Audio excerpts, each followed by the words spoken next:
Hello and welcome to the latest episode of TechPulse. This is the news bulletin with your host Dhruv Mohan. Today we are talking about all the exciting updates that happened in the world of technology. Let's start with some Windows news. You know how we have all been trained to never hit update and shut down on a Windows PC because it either doesn't actually shut down or you wake up to see that PC decided to update by itself for eternity. We have all made jokes about it. Well, Microsoft has finally fixed it. After years of confusion, Windows now actually does what it says.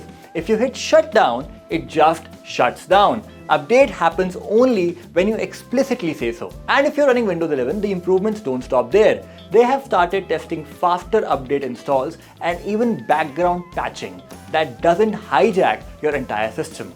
Coming to AMD, they had a little PR mess of its own this week. They recently announced that they were dropping driver support for older RDNA 1 and RDNA 2 GPUs. Well, that was not the case.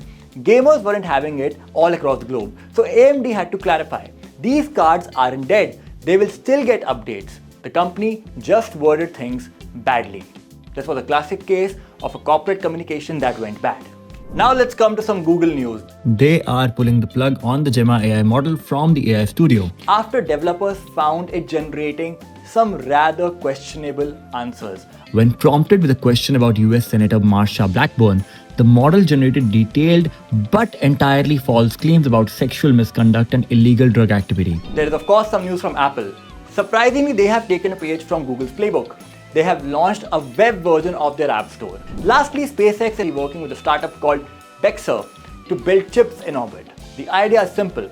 They believe that microgravity could produce purer semiconductors than anything we can make on Earth. So this was our bulletin for this week. Stay tuned for next week for more tech content and tech news perhaps. And if you want to know more about product launches, make sure to tune in to ET every day and every week. Thank you very much. See you on the next episode.